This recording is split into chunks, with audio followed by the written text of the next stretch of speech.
Hi everyone, my name is martinyb and I am the owner and founder of Today I Want to Be.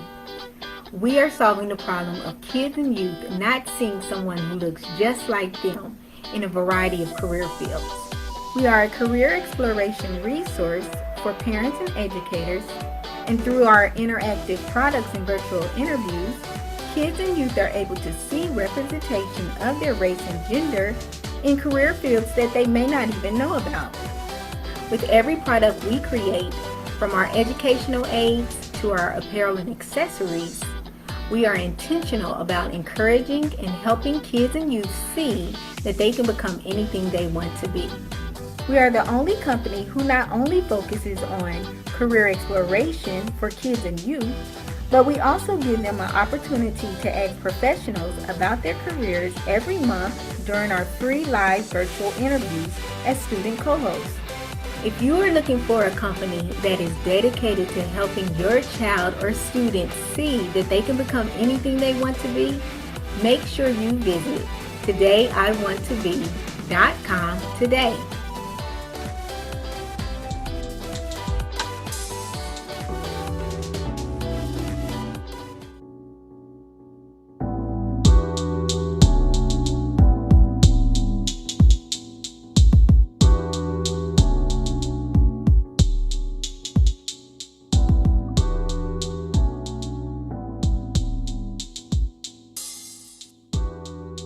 Calling all authors and publishers.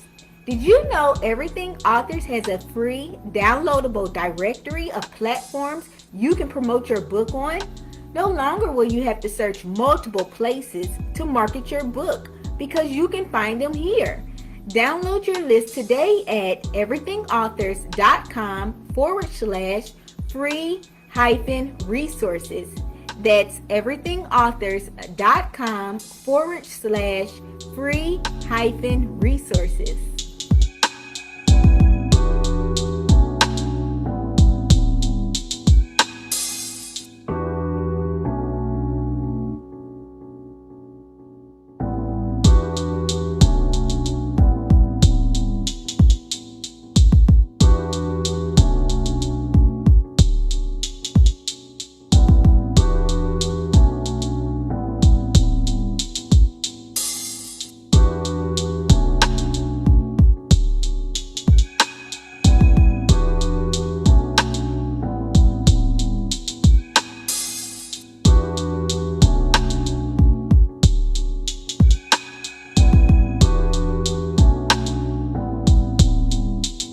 Want to promote your book with Everything Authors on our web shows and social media pages just like these authors?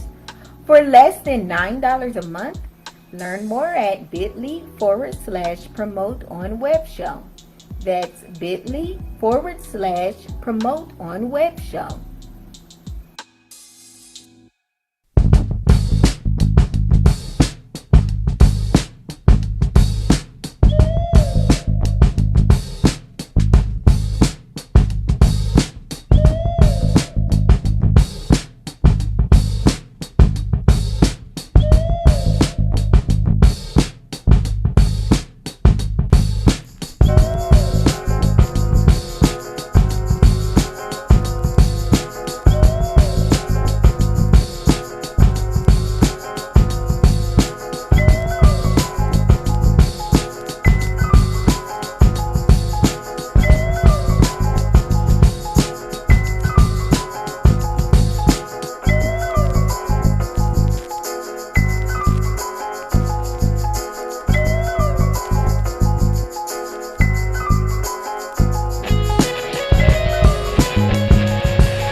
What about this lovely young lady? Do y'all see her in this? She's a business owner. A business owner. Kiss your brain. A teacher.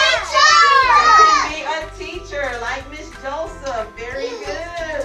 I see. Or you could be, who remembers? Say, I can be a social worker. I can be a social worker. Yes, a social worker.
Thank you guys so much for tuning in to another episode of Authors to Know and Their Books to Read. I'm your host, Martinique Brown. I'm so excited that you guys have decided to tune in to the show today. Today, I have guest author Tony Lindsay here on the show. He's going to be talking to us a lot more about his book called Melody Night, A Vampire's Tale. If this is your first time ever tuning into the show, welcome. Make sure you go ahead and share this video now so that more people know about Tony and his book as well as the show. Now, the great thing about this show is it's actually interactive. So you can actually post your questions and your comments in the comment field. Now, if you're watching from any other page other than Martinique Y. Brown or Everything Authors, I need you to come on over to one of those two pages and post your questions and comments, and I can relay those to Tony as well. Now, another great thing about the show is everything is listed in the description box.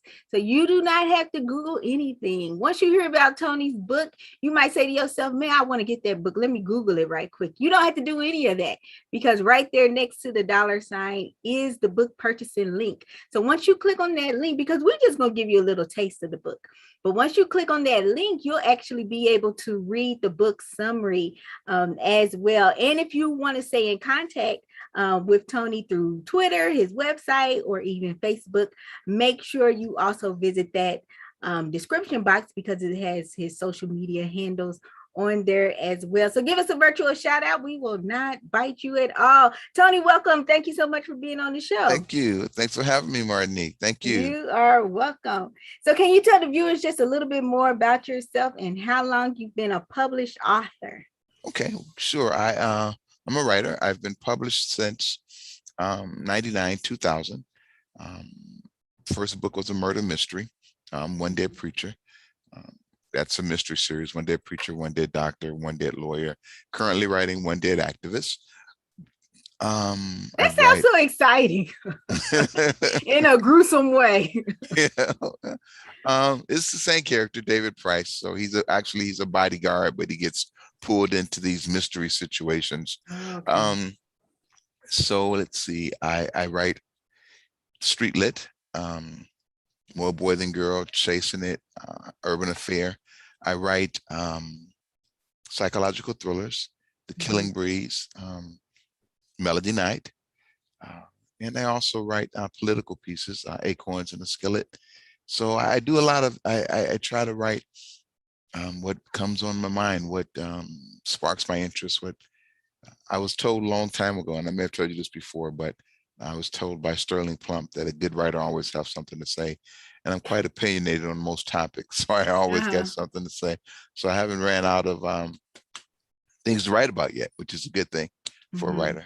You know, I'm always got something to say about something. Now you're also a professor, right?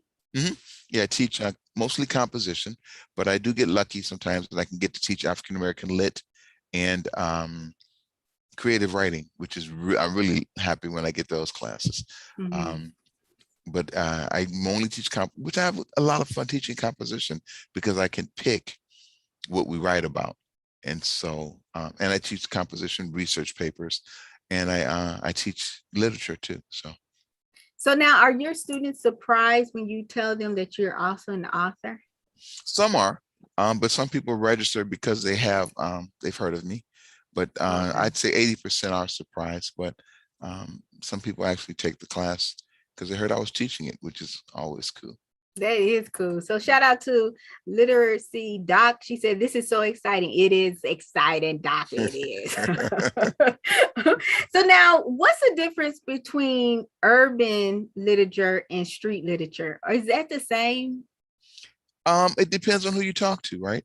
Some people will say that urban lit is not street lit, and some street lit writers will say that they don't write urban because urban has been stretched, right? Where if it's Black, it's urban, okay? Where that has, and so, but street lit writers know that they write about people who use their wits to survive on the street. So it's a little, I don't think a writer of street lit wants to be just general, right? Because if I'm just, although I'm sure some people don't have a problem being called urban because it's a bigger catch-all. But street lit is basically when you write about those people who generate their wealth, their money, their substantial, their substance from the street. They use their wit and their street savvy to make money, and people write about that. That's my interpretation of it. So now, is it safe to assume that street lit is not always associated with like selling drugs and things like that?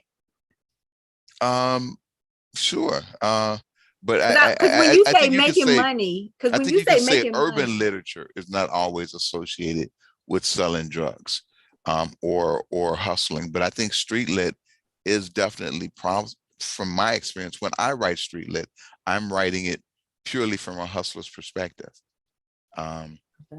Now, all street lit may not be about a hustler, right?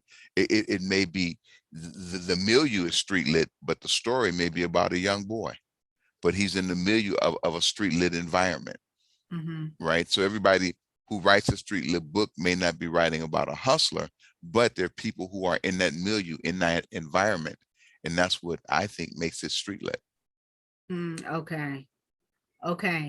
That's good. Thank you for breaking that down. Because I've actually never heard of street literature. I always hear about like urban literature and things like that. Well, urban is bigger, you know. I mean, you could write a romance and it's urban lit. Right. Yeah. So now, can you walk us through your book, Melody Night, A Vampire's Tale? I would love to. This is the story of, even though it says A Vampire's Tale, it's more than a vampire book, right? She's also a CIA operative. She is part of a blended family. When she gets taken, what happens is it's her wedding day. And her groom is shot down, right? The whole wedding party is murdered. People get out of black SUVs and shoot people down. Um, this, of course, it's a saddening occurrence. So she goes home. She has a handful of sleeping pills, and she's about to take them. Before she can take them, a vampire appears. The sleeping pills disappear. He bites her, and he doesn't drain her to death. He takes her to his home. She was in Atlanta. He takes her to his home in Chicago. She wakes up in a bed in Chicago, not, of course, not knowing she's in Chicago. And she becomes part of a whole family. He has two daughters. She becomes his third daughter. You see the flashbacks in the book are flashbacks to her developing as a vampire while she's working a CIA case. So you meet a whole vampire community, right? So you see there's vampire origins, how they got to America. You see vampires during slavery. So you see a whole backdrop or understanding of vampires modern day. But while she's also involved in a good, very thrilling CIA case. So, and the family and the CIA case uncovers a $51 billion organ industry. And also there is a weapon that is developed that can convert a vampire back to human. So there's a lot going on, and it's a good fast-paced read. So it's a good introduction to my writing style, but people who've read me before will love this too. So I'm a little confused. It sounds like she becomes, because when you said that the vampire takes her away, I'm thinking she's kidnapped. Is that safe to say? No, not at all. As opposed to drinking her, draining her to death, he leaves enough blood in her for her to stay alive, and he takes her to his home. When she wakes, she is a vampire, and she has to exist as a vampire, but she's also his daughter in his family. So you see that whole dynamic, right? There's two other women already living as his daughter in his home. So his family, which is what they refer to it, or his clan, is composed of three women who are all like sisters. So you see that rivalry, you see that development. So it is, and you have to understand how vampires exist, which when you read the book, you will. You'll get that understanding. Yeah, I just feel like this vampire is the bad guy, because I know that she did not take the pills, so she could have still, I know she's going through, grief from the death of her husband. She didn't take the pills. And if I was Melanie, I would want to live a normal life. It's kind of like he took that life from her. Well, he only feeds on people who are near death, who are considering suicide. And she was looking to take the pills, except for they disappeared from her hand. Because he took them. He moved them. But he didn't. He didn't take the plot thickens. Okay, so he's kind of like the good guy, because Well, he's a vampire, and that's what I wanted to do with the piece, right? Okay. I didn't want it to be all Transylvania vampire type book, right? That's not what it is. You meet a vampire who is actually concerned about people. He actually helps the CIA.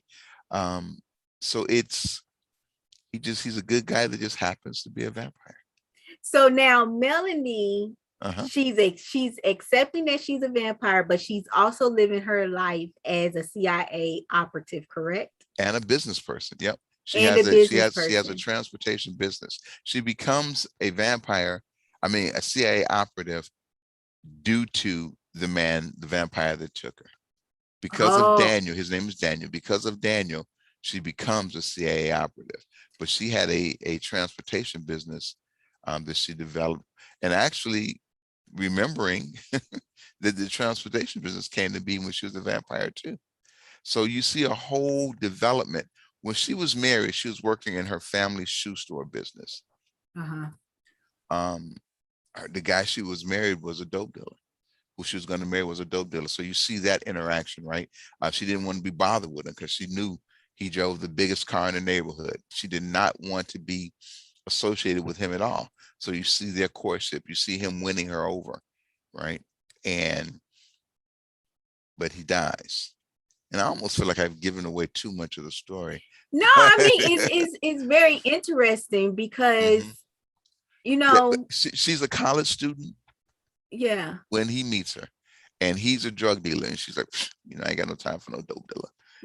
But there is, he has a way of approaching her that brings her in, right? And they decide to get married, and then he's murdered. He's shot down.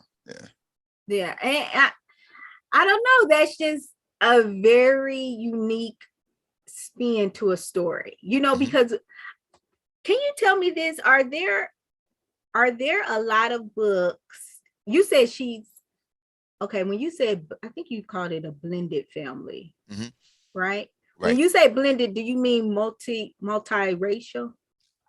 They're all African American. When I say blended, I mean that he put them together. Right. Okay. Daniel blended them, brought each girl in and made her his daughter, one of his daughters. So she actually has to understand Charlotte as a sister. She has to understand the other girl as her sister, and that you see those relationships develop. Right. And it's hard. They don't start off as friends. So there's, it's the normal blended family trauma. Yeah. But let me ask you this, Tony.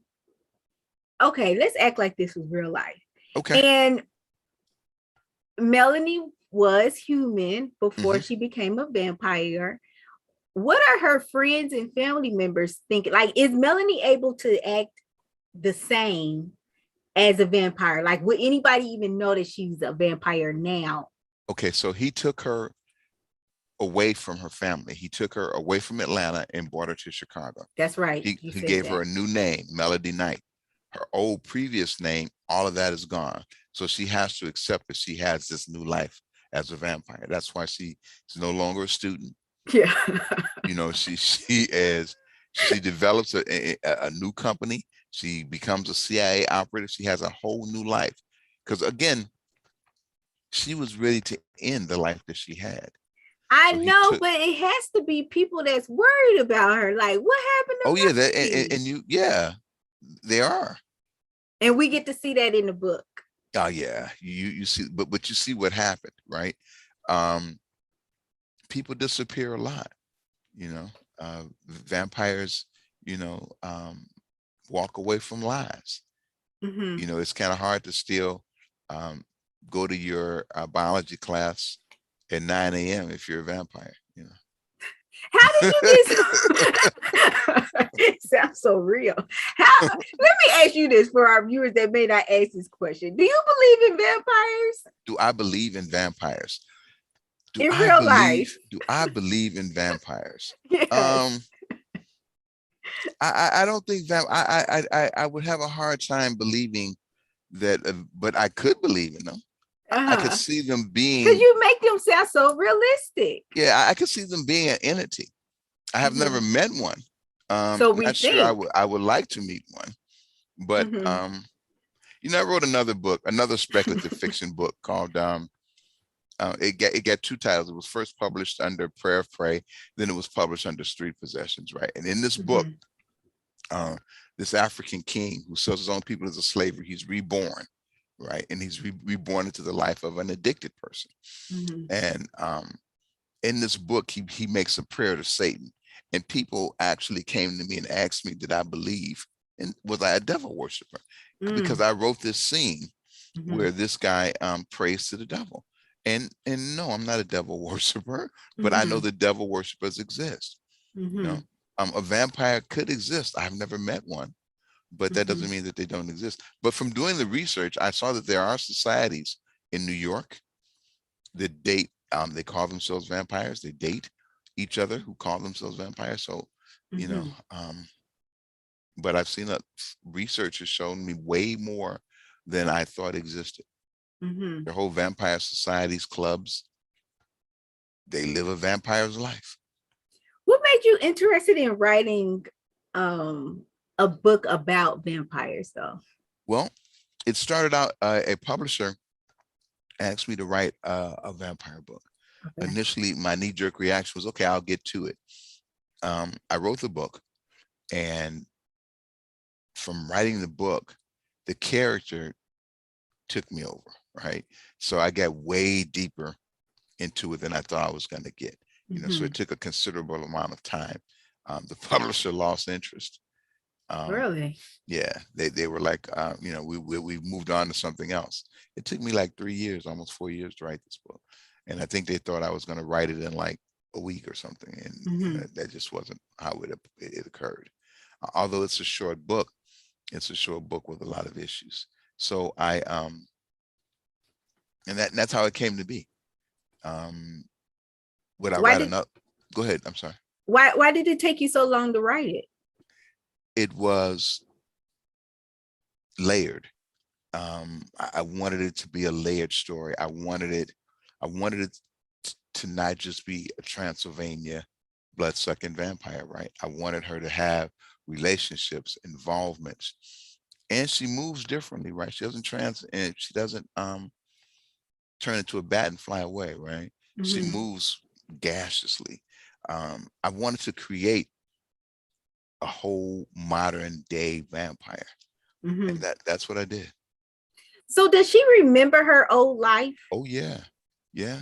And she's wealthy. Vampires become extremely wealthy. They're stronger than humans. They think faster than humans, and they live longer. So when she gets into his family, she becomes extremely wealthy. So she actually takes care of our human family, which is a taboo. You're not supposed to associate with the life that you left. But she finds a way, and other vampires have done it as well. And actually, was a vampire that showed her how to do it, how she could still not be part of their life, but provide for them financially, and that's what she does. She becomes extremely wealthy. Why is that important for them to walk away from their family? Because they're vampires. But I They mean, have a why can't I live both lives, you think? I think it would probably be very envious. And just like you asked me, do I believe in vampires, right? Well, how would that be if it was that publicly known that they were all vampires? If your boyfriend all of a sudden became a vampire, then he can operate Normally. exactly. That's true. So they have their own banks. Oh, wow. Their own finances, because they're very extremely wealthy. You see, in the book, you see the establishment of this society. It's world building. That's why I say it's speculative fiction, because there's a whole world that's built around this vampire family, and you see that world. That's what makes it speculative more so than horror. There's a whole thing going on here. Oh, okay. So speculative means that like it's a different world than maybe we're used to seeing. Yes and no. It's a created world. Created world. Okay. And this world is created. So it's a whole, it's almost like magical realism, right? You can speculate what happens, or that's a good way of saying it. Yeah. That's interesting. I guess my thing is, I'm like, okay, just from shows that I maybe have saw a preview for, with vampires, they only come out at night. So they're still living in our world, and I might see a vampire at night, right? Right. And they can interact with me, but then they're still living in their world. But as a human, I could never live in their world, correct? Because I'm not a vampire. You could be a minion. That's somebody lesser than them, right?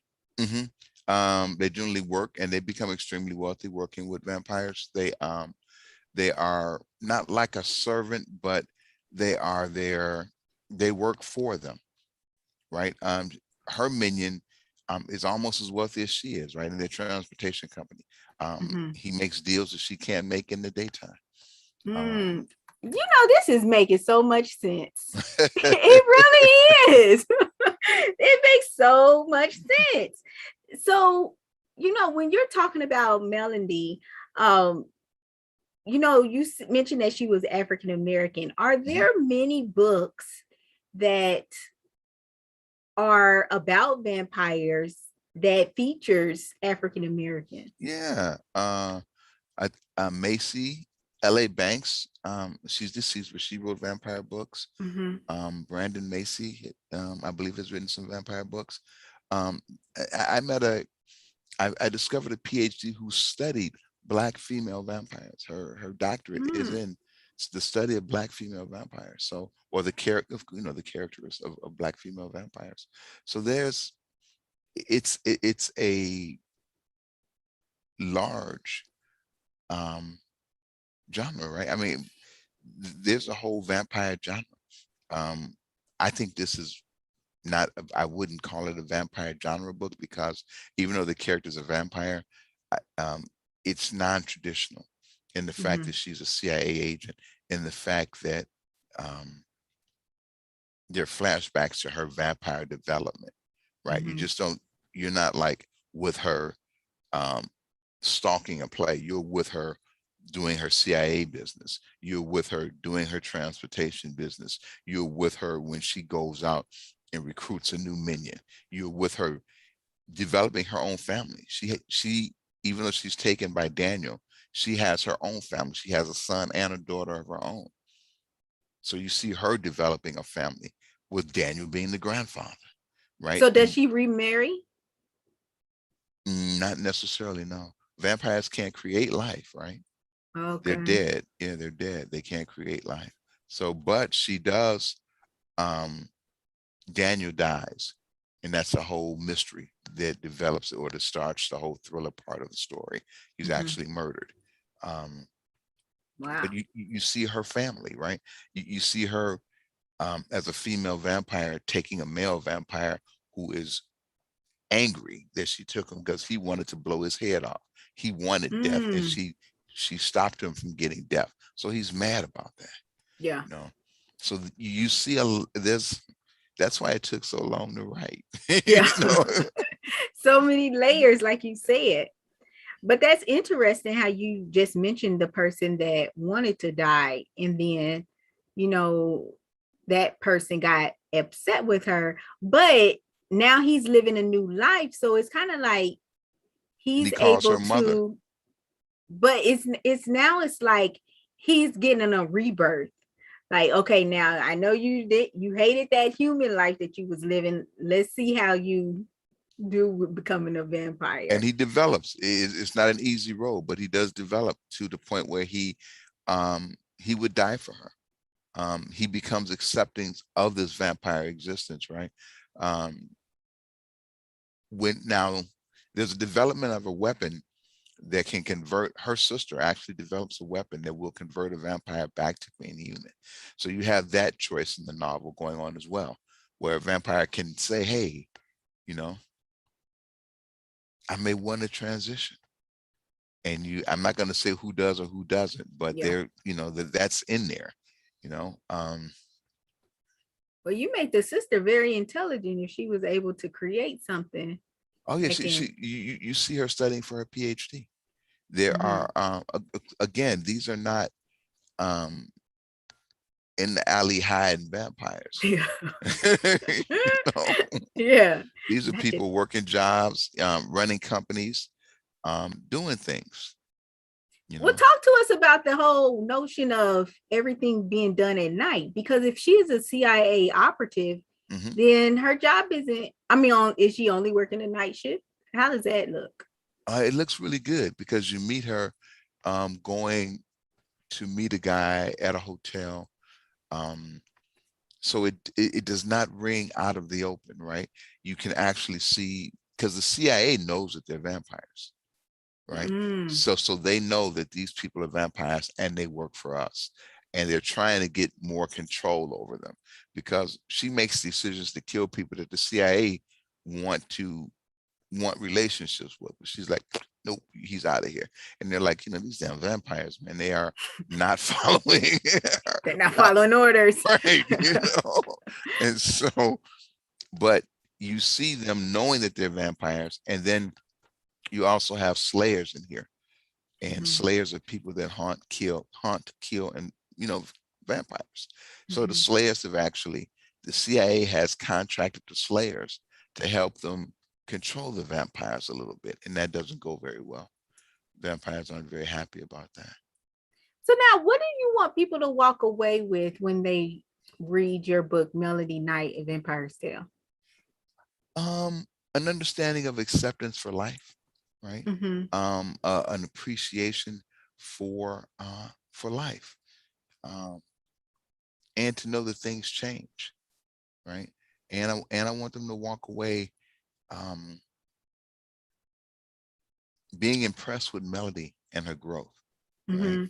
Being impressed that knowing depression isn't the end, right? Because I mean, that's a motif in the story, because they only feed on depressed people, right? So not saying that depression has to end in a vampire being a vampire, but there is an end. Depression is not an end all, right? And that's a motif in the story as well. But it's about acceptance of and expecting to grow out of life. So you see her growing, and I want people to walk away from and see that, Now, you know what the interesting thing is? I feel that you were talking about depression isn't the end, and you made this story so that there's real issues that people go through that the reader can at least relate to, even though it is a vampire that is dealing with these things as well. And I just think that's so right. That's so interesting that you wrote it like that, though. Right. Because I again, I wanted to.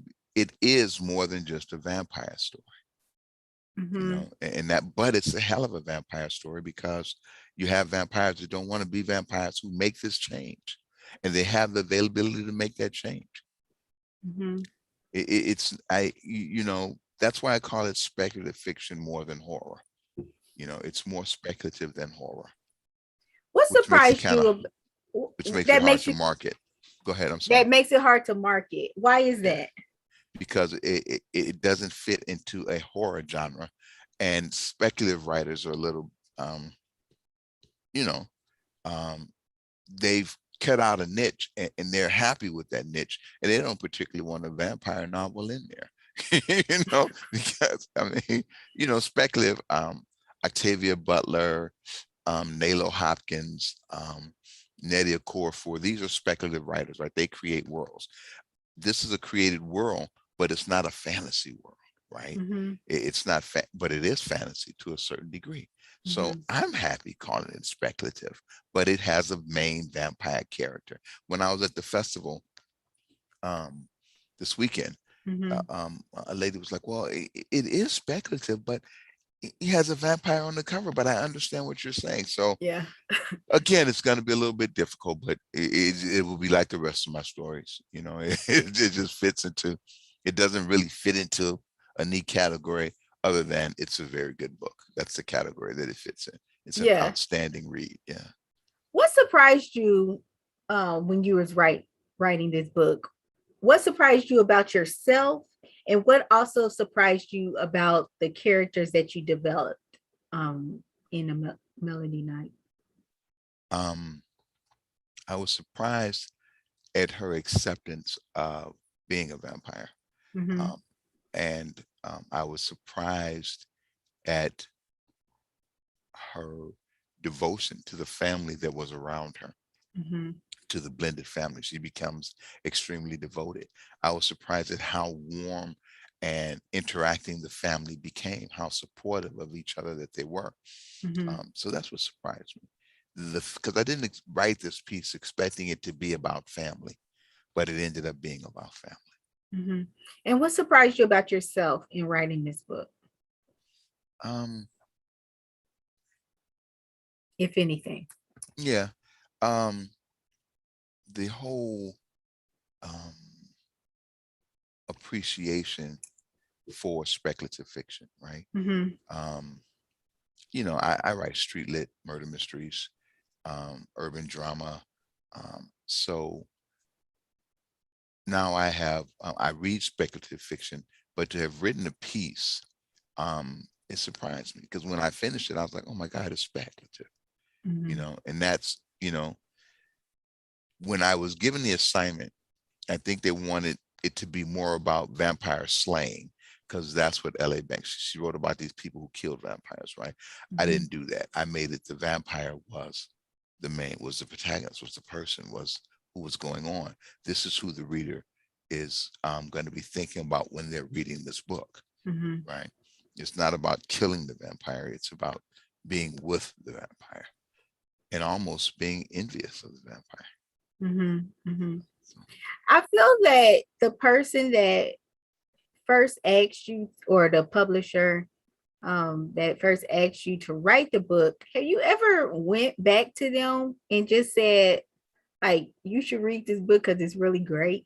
Because it really does sound like a great book. And I mean, because I know you said they walked away because you took so long in writing, right. developing it and things like that. But I did, but they published another book for me in the interim, so I'm not like mad at them.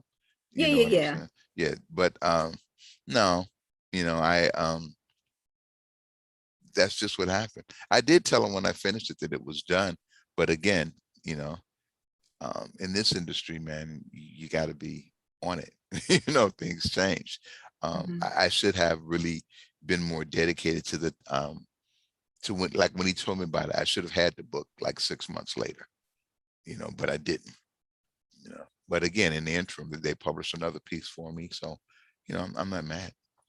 But isn't that, don't you feel that just as a creative, when somebody puts maybe a deadline on something that you need to, or that they want you to produce, do you think that staunches your creativity? No, because it's business. That's their business. But I don't always fit in. This is case in point. If I would have fit in, they would have published it. And I don't know if they even published a vampire novel. Um, I don't know if that was just an idea they threw out there. But I've had a couple of publishers do that. I had one guy ask me to write that's how Chestnut Checkers came to be. I was so, dude, write this book for me, and I'll, blah blah blah blah blah. I wrote the book, and that didn't happen. So Mhm. I have I have more fun. But then both of those books were a lot of fun to write. But I went beyond what they were expecting it to be. They wanted it like 6 months after they told me about it, and Mhm. it took me almost 3 years to write Chestnut Checkers too. Mhm. So um, I guess I don't fit well into the designs of what they said. If I would have done it, maybe they would have been published by larger publishers. I don't know, but I'm happy with the publishers that did publish them. So So I have a question for you, since you do know the business, and sometimes I have viewers that listen to authors and they want to get into that space. When you talk about a publisher will ask you to write a particular piece, how are you paid? Is it they ask you and they pay you so much upfront, because that's your time that goes into even starting writing that book? it Or depends. is it based off of you write it and then we pay you? How does that look? It depends on the size of the publisher, right? Okay. Some people, if you're with a larger publisher and they tell you, hey, here is a $20,000 advance, write me blah blah blah blah, Mhm. right? And so you write blah blah blah blah, um, and then when you finish writing blah blah blah blah, they give you either an additional advance or the rest of the advance, Okay. right? Um, with a small or publisher or mid-sized publisher, they just may say, hey, I got this idea. Um, if you write this, they may give you $1,500 advance or something like that. Okay. Or they may not give you any advance at all. and then you'll get paid royalties when the book is finished. You know, again, it depends on the size of the publisher and the size of your name, right? What will your name dictate, right? Your name may not dictate a small publisher coming to you at all. The only people who are going to approach you are the Kensingtons and the Random Houses and the Simon and Schuster. Those are the only people who are going to approach you because you are XYZ writer, right? So there's factors involved. And if a person is just starting out, do you recommend they go a different, like a certain route, like maybe they should get this advance up front, or do you feel like it's whatever fits that individual? If a writer's just starting out, I would say spend a considerable amount of time trying to get an agent. It's not an easy thing to do. A lot of people, but that's what I would strongly suggest first. If that doesn't work, then approach publishers. If that doesn't work, then go to small, mid-sized publishers. If that doesn't work, then self-publish. But some people go out the gate self-publishing, and I have nothing against. I think that is good, but that wasn't the way that I wanted to do it. Okay, or that I did it. So, you know, but I think a good agent, because I've had three very good agents, and they made life so much easier. That's good. Yeah. That's good. So now, what age range do you feel that Melody Night of Vampires Tale is good for? Adults and young adults. Teens would love it too. I'd say from teens up, but I wrote it with adults in mind. There's no graphic scenes, no graphic, but you know, people are in love. You know, you know that there's lust involved in this. There are some lewd indicators, but so it was definitely written for adults, but I could see teens enjoying it. I sold it to a teen this weekend. So. Excellent. So now, if you guys actually, you know, watch the show in, you know, the middle part of it, I was telling you all that you can definitely purchase Melody Night of Vampires Tale once you go to that description box, and that link is right there next to that $sign. Also, don't forget to follow Tony on his social media handles. Twitter as well as his website is listed in the description box, and Facebook as well. Tony, I just thank you so much again for being on Authors to Know and Their Books to Read. And I thank you all, the viewers, for tuning into another episode. We definitely hope that you guys have a great remainder of the night, and we will talk to you all later. Bye-bye.